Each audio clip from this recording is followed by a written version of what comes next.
الصلاة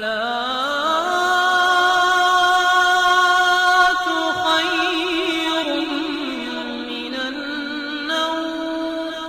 پیارے دوستو، آج کی اس ویڈیو میں ہم آپ کو ایک نوجوان عورت کا ایک ایسا واقعہ سنانے جا رہے ہیں جس واقعے کو سن کر آپ کا اور ہمارا ایمان تازہ ہو جائے گا، اس لیے ویڈیو کو آخر تک ضرور دیکھے گا۔ اس سے پہلے آپ لوگوں سے گزارش ہے، اگر آپ ہمارے اس یوٹیوب چینل پر پہلی بار آئے ہیں تو ریڈ بٹن پر کلک کر کے ہمارے سبسکرائبر ضرور بن جائیں تاکہ ہماری آنے والی تمام ویڈیو کی اپڈیٹس آپ کو بر وقت ملتی رہے۔ ناظرین گرامی، کہتے ہیں کہ کسی شہر میں ایک نوجوان رہا کرتا تھا۔ وہ بہت خوبصورت تھا، اس کا کام نال سازی تھا، وہ نال بناتا بھی تھا اور گھوڑے کی کسی معیاری پیروں پر چڑھایا بھی کرتا تھا۔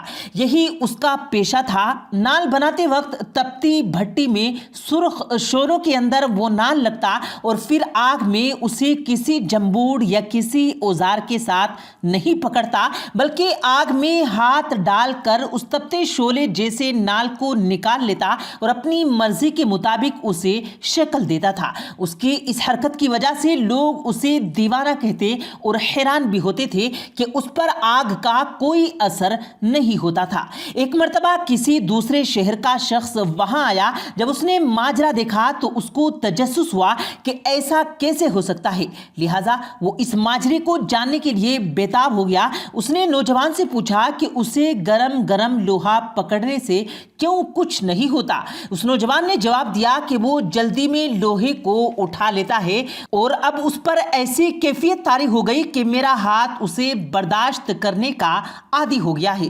اسے کسی جمبوڑ یا کسی پلاس کی ضرورت نہیں پڑتی۔ لیکن اس شخص کو اس بات پر یقین نہ آیا۔ اس نے کہا، میں اس بات کو نہیں مانتا، یہ تو کوئی اور ہی بات ہے۔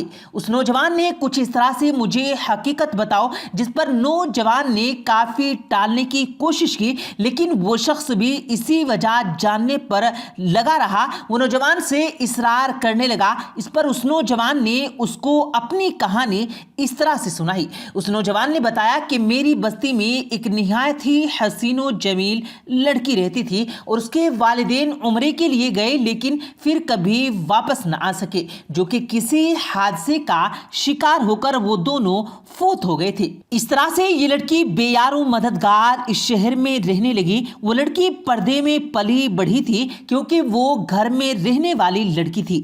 اب اس کو سمجھ نہیں آتی تھی کہ زندگی کیسے گزارے۔ آنکھوں سے پریشان ہو کر آخر کار نہایت غم زدہ پریشانی کے عالم میں اس لڑکی کو گھر سے نکلنا پڑا۔ ایک دن اس نے میرے دروازے پر دستک دی اور کہا، کیا ٹھنڈا پانی مل سکتا ہے؟ میں نے کہا ہاں۔ اس لڑکی کو اندر سے ٹھنڈا پانی لا کر پلایا۔ اس لڑکی نے کہا، خدا تمہارا بھلا کرے۔ میں نے اس سے پوچھا، کیا تم نے کچھ کھایا بھی ہے یا نہیں؟ اس لڑکی نے کہا، میں نے کچھ نہیں کھایا۔ میں نے اس سے اکیلے اس طرح کی پھرنے کی وجہ پوچھی تو اس لڑکی نے اپنے اوپر گزرا سارا واقعہ سنا ڈالا اور کہا کہ مجھے سمجھ نہیں آتی کہ میں زندگی کیسے بسر کروں۔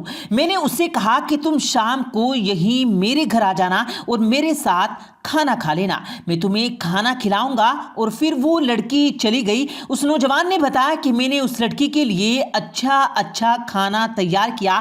وہ بے آسرا لڑکی مجھ پر اعتماد کرتی تھی۔ شام کے وقت وہ میرے گھر پر آ گئی اور میں نے کھانا اس کے آگے لگا دیے۔ جب اس لڑکی نے کھانے کے لیے ہاتھ بڑھایا تو میں نے دروازے کی چٹخنی چڑھا دی اور میری نیت بدل گئی۔ وہ لڑکی اول درجے کی خوبصورت اور یہ میرے لیے انتہائی درجے کا آسان موقع تھا، اور ایک نوجوان اور خوبصورت لڑکی میرے دسترس میرے دروازے کی چٹخنی چڑھائی اور لڑکی نے پلٹ کر دیکھا۔ اس نے کہا کہ میں کس قدر مایوس اور بے یار و مددگار ہوں۔ میرا اس دنیا میں کوئی سہارا نہیں ہے۔ مجھے میری آنکھوں نے نکلنے پر مجبور کیا تھا۔ وہ گھبرائی ہوئی تھی۔ اس نے مزید کہا، اے میرے پیارے بھائی، مجھ کو خدا کے نام پر چھوڑ دو۔ وہ نوجوان کہنے لگا، میرے سر پر برائی کا بھوت سوار تھا۔ میں نے اس سے کہا کہ ایسا موقع مجھے کبھی نہیں ملے گا، میں تمہیں نہیں چھوڑ سکتا۔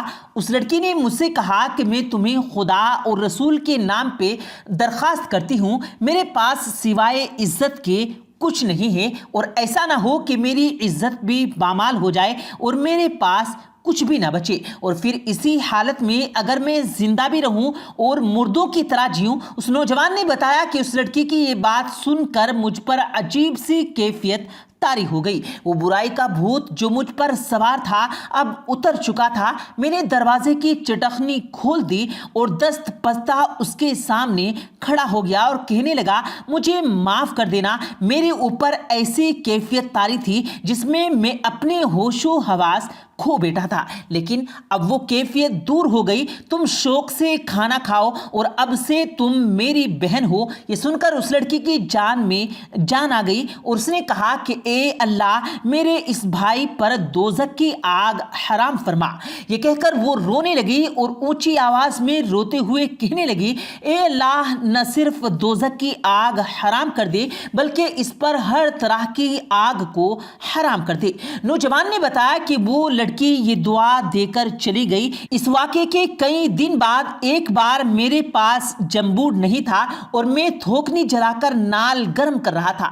میں نے جمبوڈ پکڑنے کے لیے ہاتھ بڑھایا تو وہ دہکتے ہوئے کولوں میں چلا گیا، لیکن میرے ہاتھ پر آگ کا کوئی اثر نہیں ہوا، اور پھر مجھے لڑکی کی وہ دعا یاد آ گئی اور تب سے لے کر آج تک میں اس دہکتی ہوئی آگ کو نہیں سہم سکتا بلکہ اسے جو چاہے بغیر ڈر کے نکال لیتا ہوں۔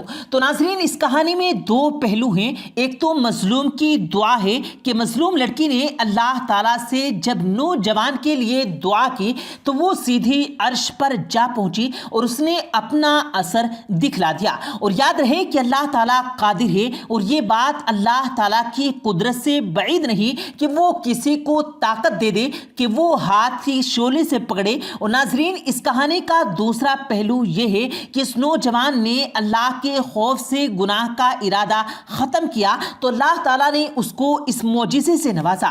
یاد رہے کہ انسان کے ساتھ نفس اور شیطان موجود ہوتا ہے، یہ دونوں ہی اس کے دشمن ہوتے ہیں اور اس کو برائی پر اکساتے رہتے ہیں، لیکن جو انسان اللہ تعالیٰ کے خوف سے برائی کا ارادہ ترک کر دے اور برائی سے باز آ جائے تو ایسے نوجوان کا اللہ کے یہاں بہت بڑا مرتبہ ہوتا ہے۔ جیسا کہ حدیث پاک کا مفہوم ہے کہ قیامت کے دن ایسا نوجوان عرش کے سائے کے نیچے ہوگا جس کو گویا حشر میں بہت خوبصورت عورت حسب جانب مائل کرے گی اور وہ کہہ دے کہ مجھے اللہ کا خوف مانے ہے۔ اس کہانی سے تمام نوجوان کو سبق حاصل کرنا چاہیے اور اس کہانی کو اپنے دوستوں کے ساتھ بھی لازمی شیئر کیجیے گا۔ پیارے دوستو، امید کرتے ہیں آپ کو آج کی ہماری یہ ویڈیو ضرور پسند آئی ہوگی۔ اگر آپ کو یہ ویڈیو پسند آیا ہو تو اس ویڈیو کو دل سے لائک کریں اور زیادہ سے زیادہ لوگوں تک اس ویڈیو کو ثواب کی نیت سے شیئر کریں، اور اس ویڈیو کے بارے میں آپ کی کیا رائے ہے کمنٹ سیکشن میں اپنی رائے کا اظہار ضرور دیں، اور مزید اسی طرح کی روز کی ویڈیو پانے کے لیے ہمارے چینل کو ضرور سبسکرائب کریں۔ ملتے ہیں پھر ایک نئی ویڈیو کے ساتھ، تب تک کے لیے اللہ حافظ۔